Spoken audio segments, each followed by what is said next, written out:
Olá pessoal, tudo bem?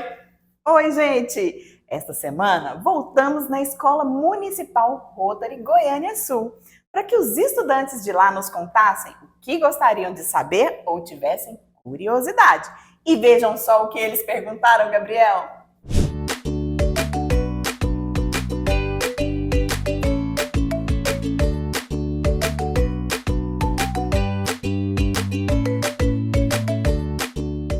Meu nome é Samuel, estudo no quarto ano B, estudo na Escola Municipal Rota de Goiânia Sul.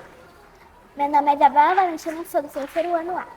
Meu nome é Maria Eduarda e eu sou do quarto B. O que são os mapas? O que é um geoprocessamento? Como se usam os mapas? Tchau! André, adorei esse tema, é da geografia, geografia é vida, né? E para ajudar a responder a pergunta deles, fizemos o quadro de hoje com o tema o geoprocessamento e os mapas. Então vamos juntos com o nosso quadro, a curiosidade tá on!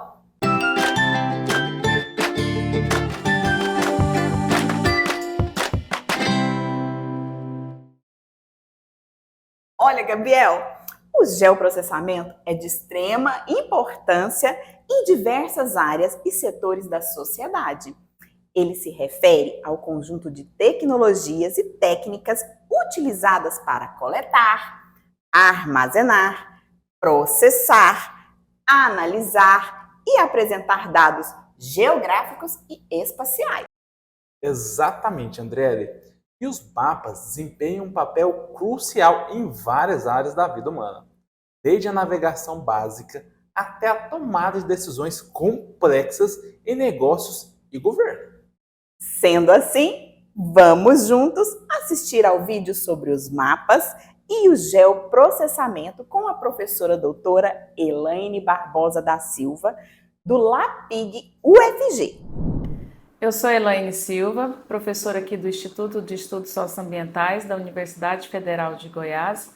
Sou geógrafa de graduação, mestrado e doutorado e atuo aqui junto ao Instituto, ao IESA, e sou coordenadora do LAPIG, o Laboratório de Processamento de Imagens e Geoprocessamento. Aqui no LAPIG nós trabalhamos com toda a área de mapeamento. Esse mapeamento envolve principalmente o uso das tecnologias de sensoriamento remoto e geoprocessamento. Então, nós trabalhamos com o mapa principalmente no meio digital, por meio de plataformas e imagens de satélite.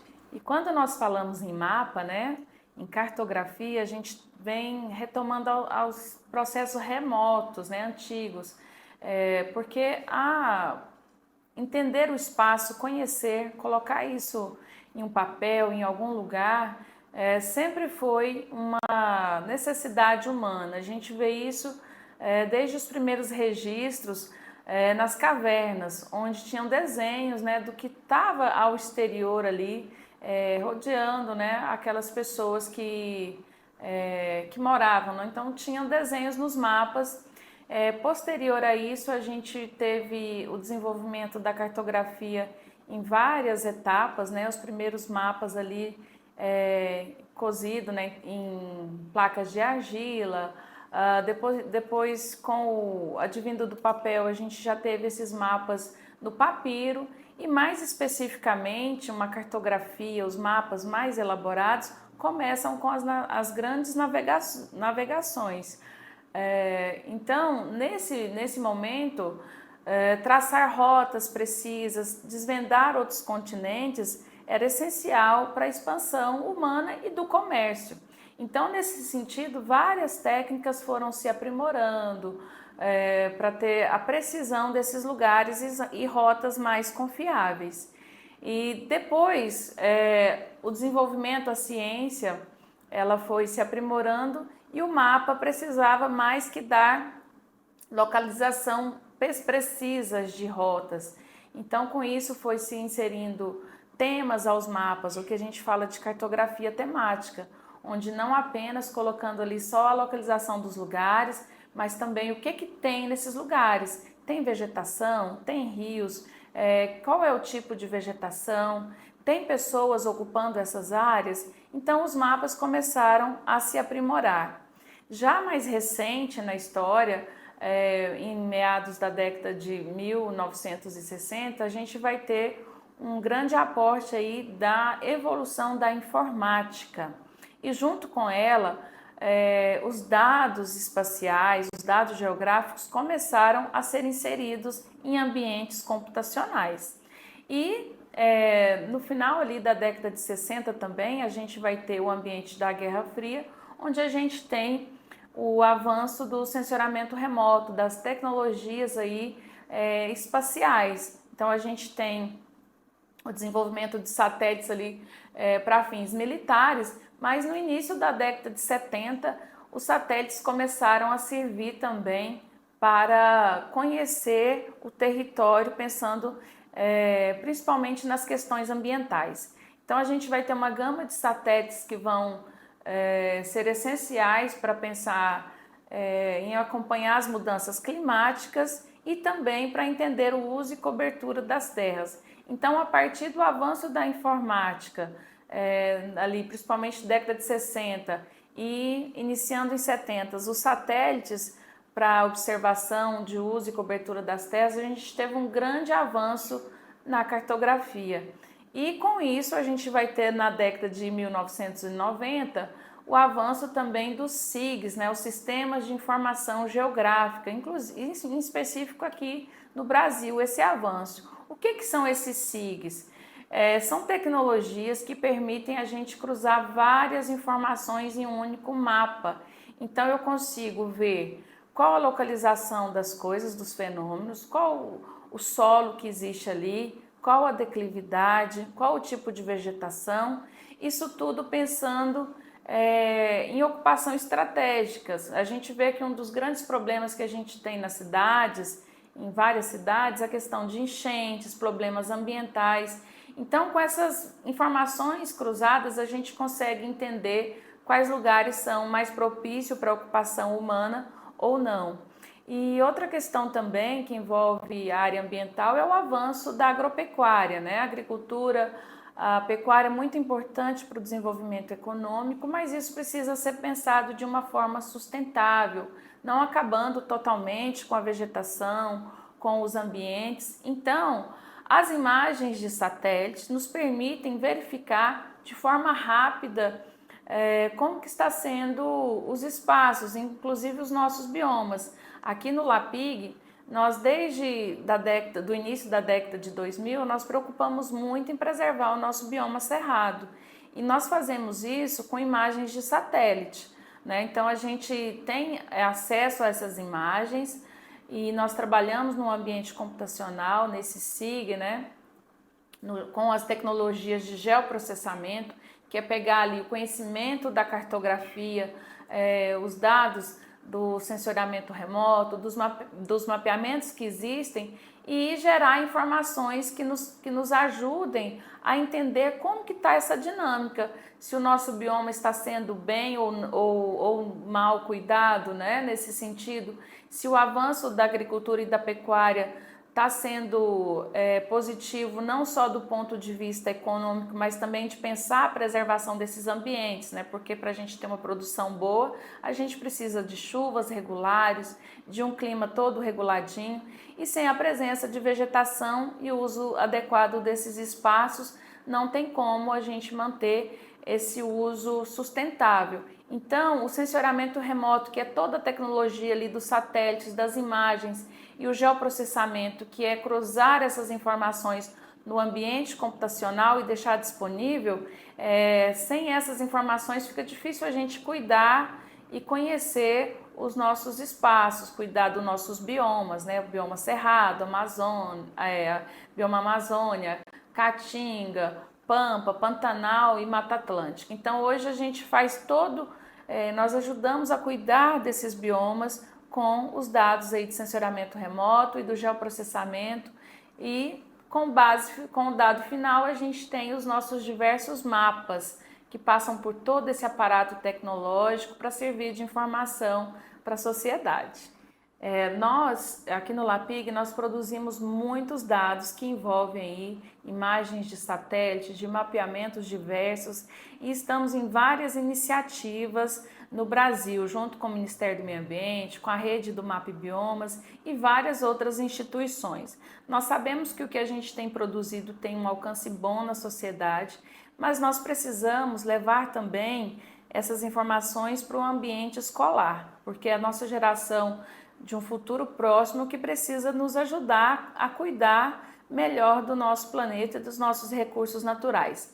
Pensando em tudo isso, nós temos aqui no LAPIG um projeto que chama LAPIG na Escola, Geotecnologia ao alcance do ensino escolar. Nesse projeto nós temos alguns objetivos, dentre os quais destaca-se o processo de formação dos professores que estão na rede aí da educação escolar. Então, os professores, a gente sempre tem firmado parcerias, agora a gente está vendo com a SEDUC também, para viabilizar melhor um chamado aos professores, para que a gente possa mostrar para os professores o potencial desses dados que nós trabalhamos, como eles podem se adequar aos conteúdos, às demandas aí da Base Nacional Comum Curricular, para se inserir nos conteúdos, né? Como utilizar esses dados. Então a gente tem toda essa parte e tem também o momento que a gente vai nas escolas, né, para fazer ali com os alunos atividades relacionadas à preservação ambiental, ao cuidado da água, pensar na questão de entender como que é o desmatamento. Então a gente tem todo um projeto também com as escolas para levar oficinas ali de entender como que as imagens de satélite, como que os dados de geotecnologias, que é todo esse aparato, podem ajudar a fazer com que esses alunos eles conheçam melhor o seu meio ambiente, os seus biomas e assim ajudar a proteger. Nesse sentido, então, a gente deixa aberto também para que os professores nos procurem para ver a disponibilidade das capacitações e também para agendar visitas aqui no próprio LAPIG, podem estar trazendo os alunos aqui, né, os professores que tiverem interesse, e também a gente pode fazer, de acordo com a demanda, algumas oficinas nas escolas. E para entrar em contato conosco, né, pode acessar a nossa página, né, colocar na internet ali na procura LAPIG, né, .ufg ou LAPIG, vocês vão ter ali o acesso à nossa página, onde vai ter todos os nossos projetos e o e-mail, né, do lapigcoordenação@gmail.com, que é o nosso canal ali de contato por e-mail. E siga também nossas redes sociais, né, nosso Instagram, que é lapig.ufg, onde a gente vai colocando, divulgando também as nossas ações também, né, aí nas redes sociais. Muito obrigada, professora Elaine. E os professores que quiserem visitar e fazer uma parceria com o LAPIG, basta acessar o site e mandar um e-mail que está bem aqui na nossa telinha. Exatamente, André. Então vamos acessar, vamos procurar o LAPIG, pessoal, que é bem legal, viu? E assim, os mapas são ferramentas essenciais que nos ajudam a compreender o mundo ao nosso redor, tomar decisões sensatas e preservar nossa história e cultura. E para entender mais sobre as características dos mapas e das coordenadas geográficas, acompanharemos 3 vídeos do canal do YouTube Geo Ilustrada. Mas antes, vamos ao intervalo e agorinha estamos de volta.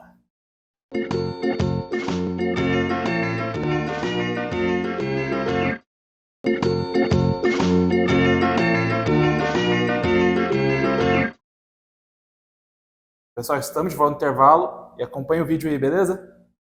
Você sente dificuldades para ler um mapa? Bom, saiba que para fazer a correta leitura de mapas, nós precisamos seguir algumas etapas. Vamos lá conhecer quais são elas. Meu nome é Paulo, professor de Geografia, e hoje nós vamos aprender um pouco mais sobre como ler mapas. Bom, os mapas são extremamente recorrentes nos diversos vestibulares do país, principalmente no Enem. E por que o mapa é tão importante? Porque ele cai não somente na área de geografia, mas em diversas outras áreas do conhecimento. O mapa também se mostra presente. Então é fundamental que você saiba ler o mapa na hora de realizar a sua prova, o seu vestibular. Bom, eu achei que seria interessante para esse vídeo que nós construíssemos o nosso próprio mapa junto. E é justamente isso que você está vendo na sua tela agora. É o mapa dos biomas do Brasil. Mas não se preocupe que eu peguei esse tema aleatório apenas para que nós pudéssemos exemplificar as ideias que nós vamos ver nesse vídeo. Olhem só, quais são os elementos que tem nesse mapa? Título, tem a legenda e tem a escala. No caso tem a escala gráfica e também a escala numérica.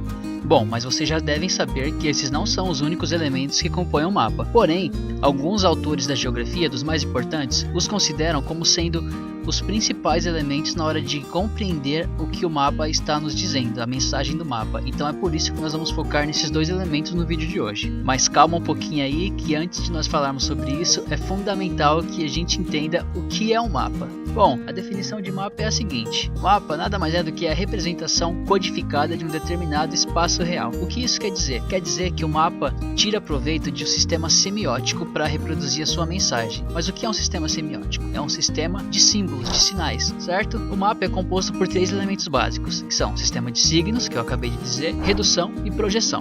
Então, resumidamente, ler mapas significa dominar esse sistema semiótico. Então, para que você consiga realizar a leitura adequada do que é um mapa, você precisa dominar esse sistema de sinais. Existem diversos tipos de mapas, sendo que cada um deles tem a sua especificidade. Olhem só, eu trouxe 4 exemplos para vocês notarem como que eles são diferentes entre si. Temos o mapa físico, político, hipossométrico e anamorfose. Cada um deles utiliza variáveis visuais diferentes na hora de representar a informação que ele deseja, por isso que eles são tão diferentes entre si. Bom, agora que nós já aprendemos um pouco mais sobre os mapas, vamos finalmente entender como que a gente deve fazer para fazer uma correta leitura de mapas. E aí, tá curtindo? Tá conseguindo entender? Então dá aquela moral, se inscreve aí, porque dá muito trabalho fazer esse tipo de conteúdo, eu faço tudo à mão, então eu preciso da sua ajuda para poder continuar, ok? Mas vamos prosseguir. Devemos iniciar, obviamente, pelo título, certo? É como se fosse um livro. Quando você vai ler um livro, por onde você inicia? Pelo título. É por lá que você vai saber a real mensagem, a real intencionalidade daquele mapa, certo? Depois do título, devemos observar o que? A legenda. Vocês se lembram que eu disse lá atrás que o mapa é uma representação codificada da realidade?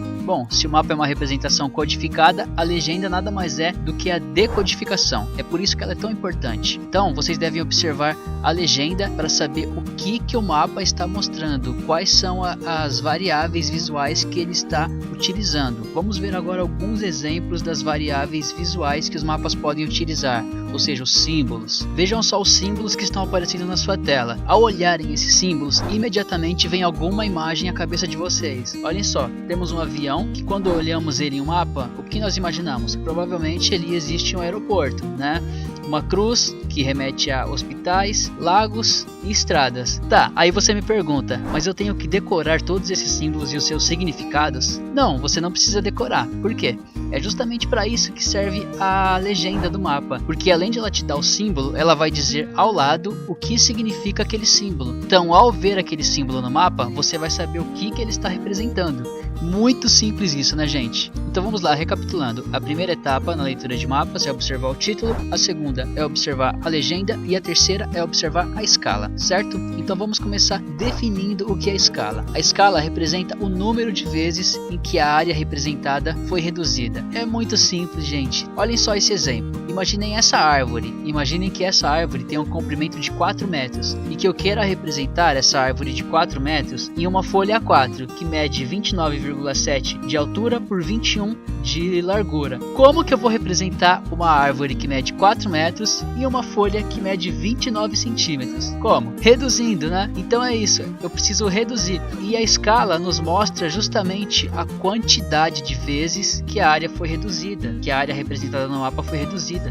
Por exemplo, essa árvore tem 4 metros. Para ela caber numa folha de 29 centímetros, eu reduzi ela 40 vezes. Então a escala nesse caso vai ser 1:40, ou seja, cada 1 centímetro no mapa equivale a 40 centímetros na realidade. O nosso objeto foi reduzido 40 vezes com relação ao seu tamanho real. Simples assim, certo? Bom, é isso. Eu espero que você tenha gostado, que você tenha aprendido alguma coisa no vídeo de hoje. Se gostou, dá aquela moral, se inscreve aí no canal porque dá muito trabalho fazer esse tipo de conteúdo, certo? Faço tudo à mão. Se você não gostou, comenta aí o que você não gostou, tá? Qualquer crítica que seja construtiva vai ser muito boa, ok? Então até a próxima e tchau! As tais das coordenadas geográficas te deixam maluco, pois saiba que esse tema é muito mais simples do que você imagina. Neste vídeo eu vou te explicar o que são as coordenadas geográficas e também o que são os meridianos e os paralelos, de uma forma direta e sem enrolação. Então bora lá! E aí pessoal, beleza? O meu nome é Paulo, eu sou professor de Geografia e sejam todos muito bem-vindos aqui à Geo Ilustrada. Lembrando que este aqui é o segundo vídeo sobre coordenadas geográficas do canal. Como o primeiro teve bons feedbacks, eu resolvi fazer mais um, complementando algumas informações. E ó, fique comigo até o final, porque no final do vídeo eu vou te mostrar uma animaçãozinha que vai fazer com que você nunca mais se confunda com relação às coordenadas geográficas. Então bora lá! Então vamos começar com uma breve contextualização de como que surgiram as coordenadas geográficas. Bom, elas provêm das teorias dos antigos babilônicos e fenícios, e posteriormente foi desenvolvida pelo astrônomo grego Eratóstenes, lá no século 3 a.C. Esse rapaz aí foi a primeira pessoa a elaborar um sistema de latitude e de longitude para um mapa no mundo, traçando 7 paralelos e diversos meridianos. E esse sistema aí, por sua vez, foi aperfeiçoado posteriormente por Ptolomeu, que criou o mapa mundi mais completo da época, relacionando o nome de mais de 8.000 lugares às suas respectivas coordenadas geográficas.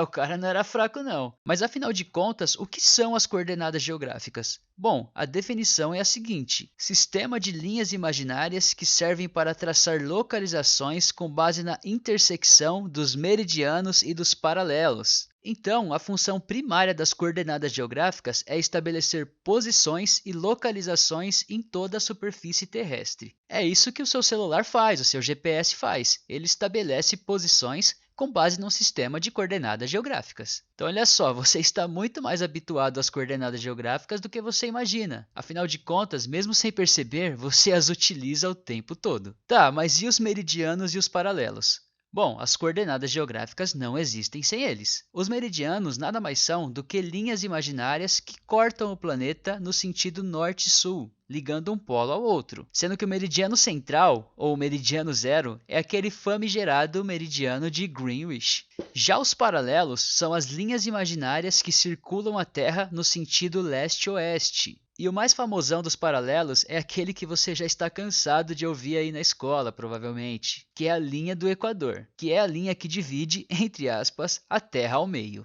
Tá, mas você deve estar se perguntando aí agora, mas como que as posições são estabelecidas através dos meridianos e dos paralelos? E é isso que eu vou te mostrar agora, através daquela dica que eu mencionei lá no comecinho do vídeo. Mas antes disso, eu já peço aquela moral pra você. Se estiver curtindo o vídeo, deixa um like aí, se inscreva no canal se ainda não é inscrito, beleza? Deixa um comentário aí também, porque isso sempre ajuda. Então vamos lá, como é que são estabelecidas as posições? E isso é bem simples, as posições são estabelecidas com base na intersecção de um paralelo e de um meridiano, como você pode ver nessa animação que eu estou deixando na tela. Quando eles se cruzam, é gerada uma coordenada geográfica de um ponto específico na superfície da Terra. E aí, deu para entender? Espero que sim, espero que esse vídeo te ajude. E se te ajudou, me ajude aí de volta, deixando um like, se inscrevendo no canal, deixando um comentário aí embaixo, que isso fortalece muito aqui o nosso trabalho. Como sempre, referências bibliográficas aqui na descrição do vídeo. Muito obrigado para você que ficou até aqui, até a próxima, falou! Muito obrigada, equipe do canal do YouTube Geo Ilustrada. E para mais vídeos do canal, basta acessar o @geoilustrada no YouTube, que está aqui na tela. E para entender mais algumas curiosidades sobre a cartografia, vamos acompanhar juntos o Você Sabia de hoje.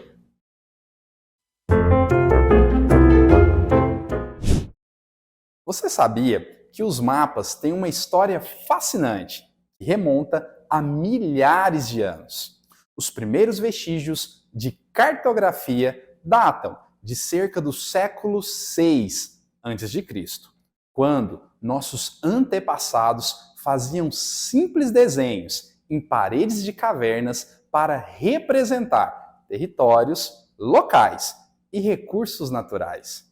No entanto, foi durante as grandes navegações no século XV e XVI que a cartografia assumiu um papel crucial, Com o desejo de explorar novas rotas marítimas para o comércio e a expansão territorial, os exploradores, como Vasco da Gama e Cristóvão Colombo, utilizaram mapas para planejar suas viagens ao desconhecido.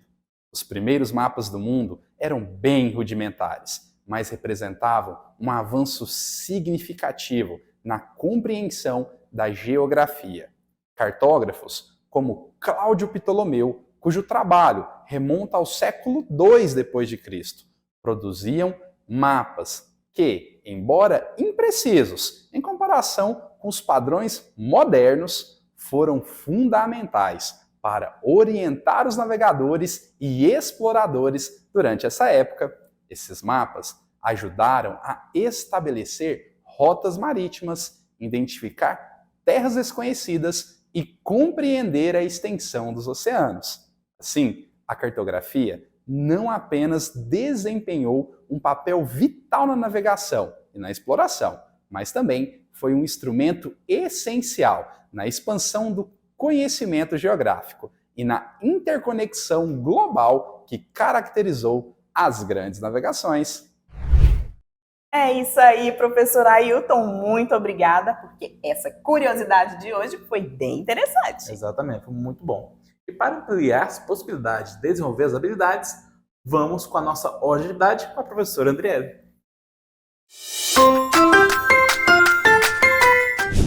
E aí, pessoal, hoje eu trouxe para vocês uma atividade diferente para explorarmos a cartografia.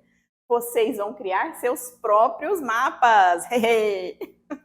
O objetivo dessa atividade é introduzir os estudantes ao conceito de cartografia, permitindo que eles desenvolvam habilidades básicas de criação de mapas, enquanto exploram espaços familiares.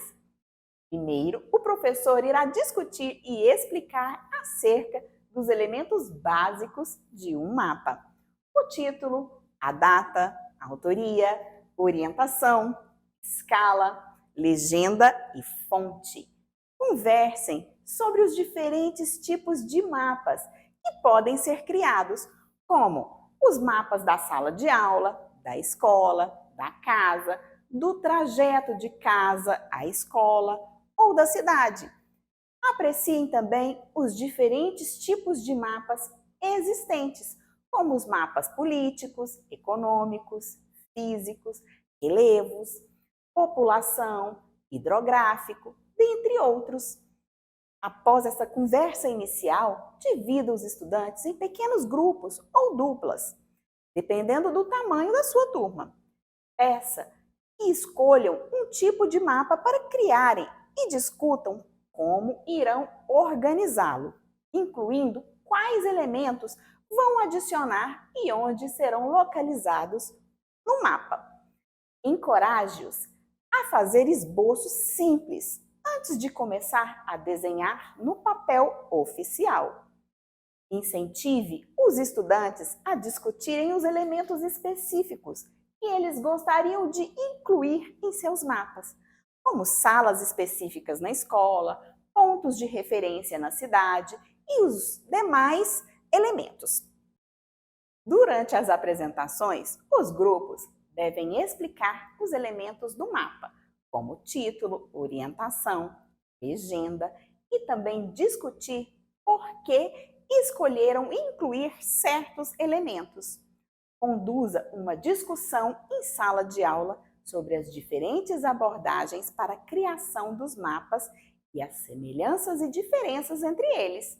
Espero que façam um ótimo trabalho e não esqueçam de expor os mapas criados na sala de aula e vejo vocês na próxima semana. Tchau! Gabriel, chegamos ao fim, mas espero que todos tenham gostado do nosso programa de hoje. Isso mesmo, Andriele. Não se esqueçam de acessar o nosso portal Conexão Escola para ter acesso aos vídeos e às nossas propostas de atividade. O site está aqui na sua telinha, junto com o QR Code. Então, basta acessar o www.sme.goiania.gov.br/Conexão Escola. Tchau! Tchau!